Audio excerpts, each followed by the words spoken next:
सर्वशक्तिमान तीनों लोकों के स्वामी श्री विष्णु भगवान को शीश नवाकर मैं अनेक शास्त्रों से निकाले गए राजनीति सार के तत्व को जन कल्याण हेतु समाज के सम्मुख रखता हूँ। झूठ बोलना, उतावलापन दिखाना, छल कपट, मूर्खता, अत्यधिक लालच करना, अशुद्धता और दयाहीनता, ये सभी प्रकार के दोष स्त्रियों में स्वाभाविक रूप से मिलते हैं। दोष किसके कुल में नहीं है?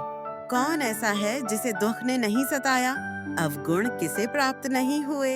सदैव सुखी कौन रहता है? स्त्रियों का गुरु पति है, अतिथि सबका गुरु है। ब्राह्मण, क्षत्रिय और वैश्य का गुरु अग्नि है तथा चारों वर्णों का गुरु ब्राह्मण है। मनुष्य शास्त्रों को पढ़कर धर्म को जानता है, मूर्खता को त्याग कर ज्ञान प्राप्त करता है तथा शास्त्रों को सुनकर मोक्ष प्राप्त करता है।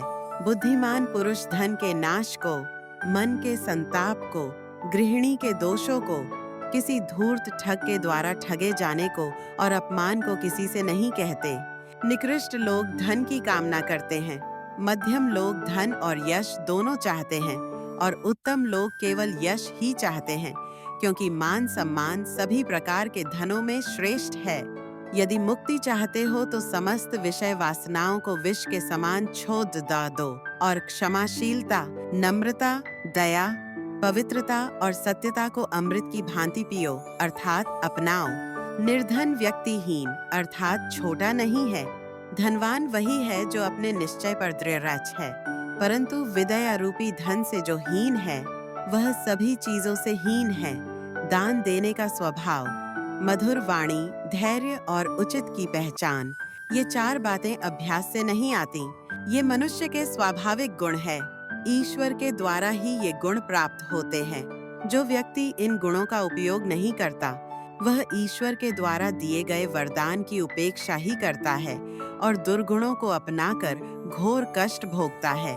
घर आनंद से युक्त हो, संतान बुद्धिमान हो, पत्नी मधुर वचन बोलने वाली हो, इच्छा पूर्ति के लायक धन हो, पत्नी के प्रति प्रेम भाव हो, आज्ञाकारी सेवक हो, अतिथि का सत्कार और श्री शिव का पूजन प्रतिदिन हो, घर में मिष्ठान व शीतल जल मिला करे और महात्माओं का सत्संग प्रतिदिन मिला करे तो ऐसा गृहस्थाश्रम सभी आश्रमों से अधिक धन्य है। ऐसे घर का स्वामी अत्यंत सुखी और सौभाग्यशाली होता है। उत्तम कर्म करते हुए एक पल का जीवन भी श्रेष्ठ है, परंतु दोनों लोकों लोक परलोक में दुष्कर्म करते हुए कल्प भर के जीवन, हजारों वर्षों का जीना भी श्रेष्ठ नहीं है। इस पृथ्वी पर तीन ही रत्न हैं, जल, अन्न और मधुर वचन। बुद्धिमान व्यक्ति इनकी समझ रखता है, परंतु मूर्ख लोग पत्थर के टुकड़ों को ही रत्न कहते हैं। जिसका हृदय सभी प्राणियों पर दया करने हेतु द्रवित हो उठता है, उसे ज्ञान, मोक्ष, जटा और भस्म लगाने की क्या जरूरत है?